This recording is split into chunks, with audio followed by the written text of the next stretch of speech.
గుంటూరు నగర మేయర్ పదవికి కూటమి అభ్యర్థిగా కోవెలమూడి రవీంద్ర నామినేషన్ దాఖలు చేశారు. కూటమి అభ్యర్థిగా చంద్రబాబు, లోకేష్ ఆశీస్సులతో నామినేషన్ దాఖలు చేశానన్నారాయన. తనపై నేతలు పెట్టుకున్న నమ్మకాన్ని నిలబెట్టుకుంటానని చెప్పారాయన. గత 5 ఏళ్లుగా నగర అభివృద్ధి కుంటుపడిందన్నారు. కార్పొరేటర్లందరూ సహకరించి తనని గెలిపించాలని కోరారు. చంద్రబాబు నాయుడు గారు నా మీద ఎంతో నమ్మకంతో నన్ను ఈ అభ్యర్థిగా ప్రకటించినందుకు వాళ్ళకి ప్రత్యేకమైన ధన్యవాదాలు తెలియజేస్తున్నాను. అట్లాగే మరీ ముఖ్యంగా కూటమిలో భాగస్వాములైన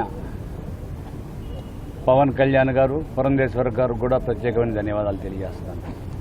నాపై నారా చంద్రబాబు నాయుడు గారు ఉంచిన నమ్మకాన్ని నిలబెడతానని చెప్పి మీ మీడియా సోదరుల ద్వారా తెలియజేస్తున్నాను. దయచేసి సహకరించండి, నా యొక్క విజయానికి తోడ్పడండి.